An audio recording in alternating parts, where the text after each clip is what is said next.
Welcome back. If you've just joined us, you're watching the news at 10, broadcasting on Channels Television, live from Lagos. A reminder of our top stories. Adamawa State's acting governor, Amadu Fintiri, emerges winner of the PDP primary, confirmed as party's candidate in the October governorship poll.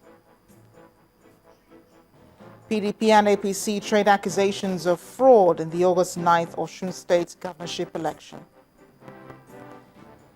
NSCDC uncovers an illegal refinery in Kogi State, promises to crack down on operators.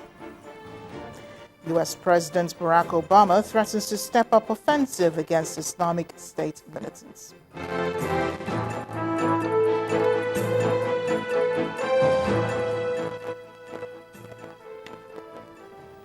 You can get more on our top stories on our website. It's channelstv.com and on youtube.com/channelsweb.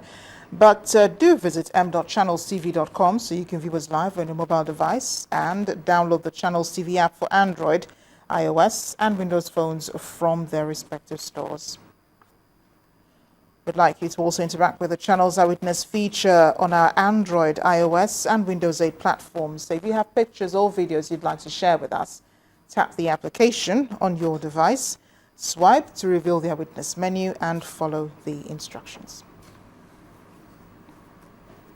Leaders and people of Opokuma local government area of Bayelsa State have declared total support for and called on President Goodluck Jonathan and Governor Seriake Dickson to contest for a second term in office for 2015 and 2016 respectively.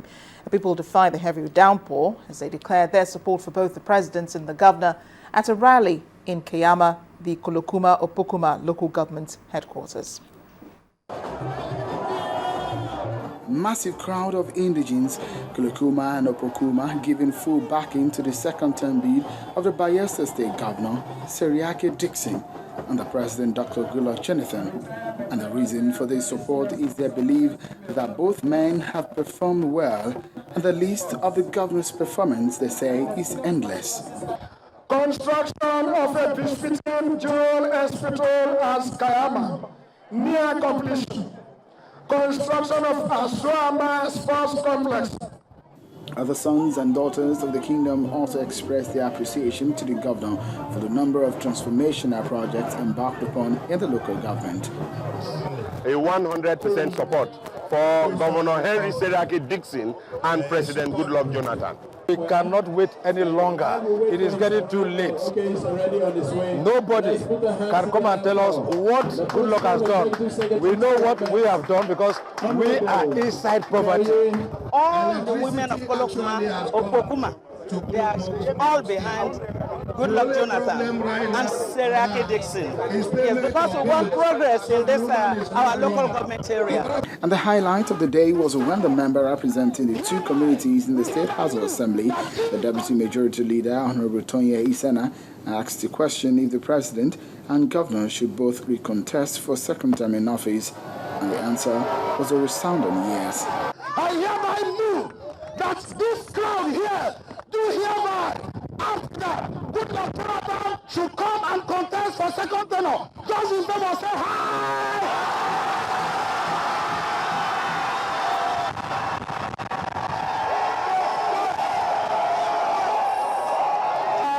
It is very obvious, Your Excellency, there are no descending voices.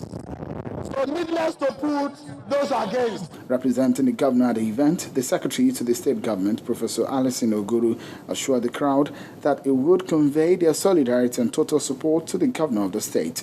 He has repeatedly said that in addition to providing the basic infrastructure in the state and helping to develop human capacity, the next most important duty he holds to the people of Bayelsa State is to support Mr. President to succeed.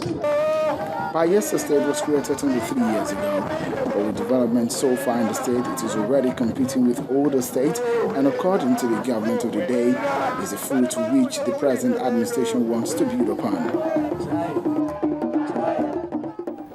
Curbing crime now, despite several arrests and shutdown of illegal refineries in the past, the illicit trade is still thriving in Kogi State. But security operatives appear to be equally prepared for what whatever new strategy is brought into the business. The State Commandant of the NSCDC, Mr. Adesuyi Clement, believes that the nation's petroleum products would be safeguarded at all times.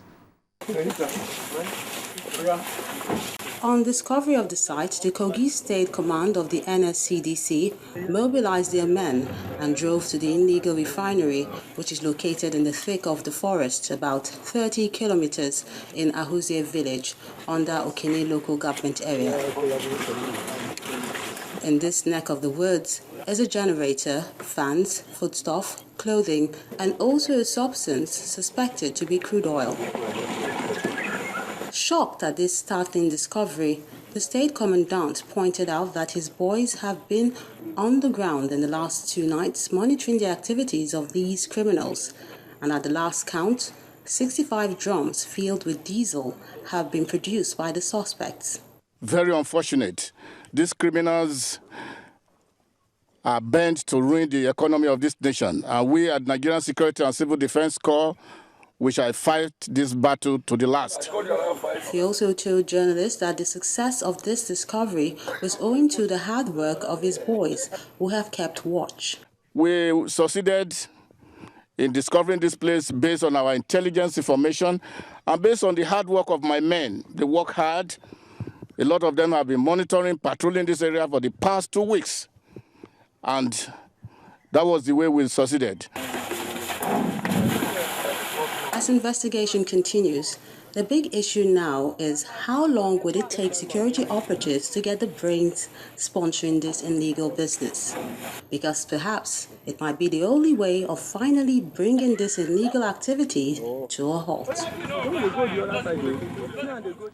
Meanwhile, the fight against kidnapping and armed robbery in Anambra State is continuing as 2 buildings belonging to kidnapped suspects again have been demolished on the orders of the state government in 2 communities in Ayamelom local government area of the state. The 3-bedroom bungalow that has been reduced to rubble at Ifite Ogwari is said to belong to Ejike Chotoya, a suspected notorious kidnap kingpin who hails from Integer, while the 6-bedroom bungalow in Omor was built by Benjamin Mwambuwanne, also known as Abuja, over 4 years ago. From along the major road, a turn to the right takes one to Ifite Ogwari, a quiet and serene community that engages predominantly in farming activities. The small market, sited along the untarred road, speaks volume of a community that strives to survive through what their sweat can fetch them legally. But with the arrival of a convoy of vehicles from the police, as well as a bulldozer, a curiosity grew to know what the august visitors wanted. The mission was straight and simple. It was to demolish the building erected by a suspected kidnap kingpin, Ejike Chotoya, in accordance with the law of the state, that any property gotten from proceeds of kidnapping should be destroyed.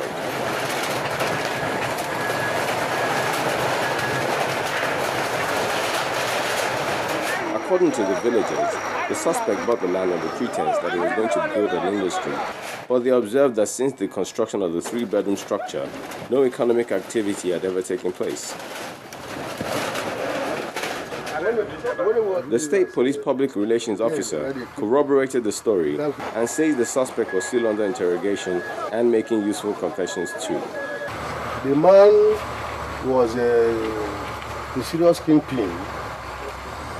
A lot of kidnapping activities. The one at that junction where the owner of a freshener company was killed. The one that a volunteer man was killed at Abagana. The one at Oba. In fact, numerous to mention. Other villagers say they have been living in fear over the years due to the activities of the hoodlums and commended the state government for the proactive measures taken to save them. This will encourage youth not to do so. As the man is kidnapping people and hiding them in that small house. He just bought the land.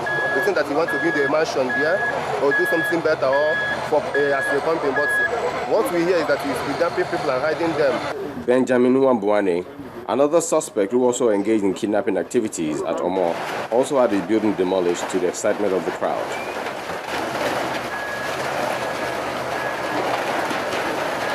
The The state government says it has revoked the certificate of occupancy of the land and advised youths to engage in legitimate means of livelihood. This administration is very determined, and Chief Julio Biano, the executive governor of Anambra State, is stopping nowhere to get the objective achieved. As government and the security agencies in the state will not relent in the war against criminals. Visitors to the town of Eket in Akwa Ibom State are in for a special treat, and that's because they will probably be riding one of the modified commercial motorcycles through town. A major feature of this popular means of transportation is an umbrella, attached to the motorcycle. Cyclists in the town claim the umbrella shields them and their passengers from the rain and scorching sun. Well, our community report tonight is focused on how this works. We'll open it like this to the end. When opened, this special umbrella, which is firmly attached to the motorcycle, covers the rider and his passenger. The umbrella is said to be manufactured in China, and Aba in Abia State, southeast Nigeria, costs 2,000 naira. Last time we bought about 300 pieces, and we have only 5 pieces left now in the house. So that's why, and I also install for them. If they buy it, I fix it for them. Some commercial bike riders say its economic impact on their business has been positive, even as no extra charge is levied on the passenger. It's good, especially when the rain falls. It's very, very good, and passengers like it. The umbrella from our company that make the machine, then they make this umbrella for us to use. I'm using it almost 2 years now. Bikes without this umbrella seem to lack patronage. This is confirmed by this man who sounds bitter about the trend. This umbrella is a dead trap. Some of us do not know how to operate it. The stretcher sometimes gets into people's eye, if not well handled. It should be scrapped. The bike man's claim is verified at the Akwa Ibom State Federal Road Safety Corps Sector Command. God's Gift Uwem, the public relations officer of the FRSC in the state, says though the law guiding the operation of the motorcycles in the state does not capture the use of the umbrella, he says measures are being taken by the Corps to ensure the safety of this innovation. We've engaged operators in very, very aggressive public enlightenment, knowing very well that that extra attachment is a very good device, especially during this rainy season, that they must apply it with all caution. Because naturally, if you're using an umbrella and you're riding a bike, there's the possibility of course, when you're on speed, there's the possibility of the umbrella folding and possibly spreading to the front and giving you a momentary blindness.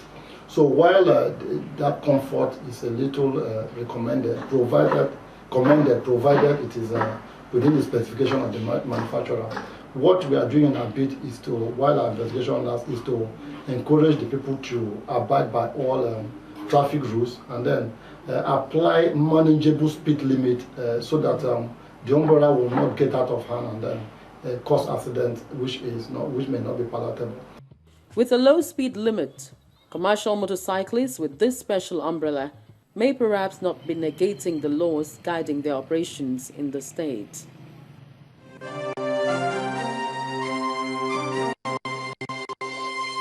Still ahead on the news at 10, our art review explores the art of Padivon Matthias, who captures the fuel scarcity phenomenon in his works. Please join us again.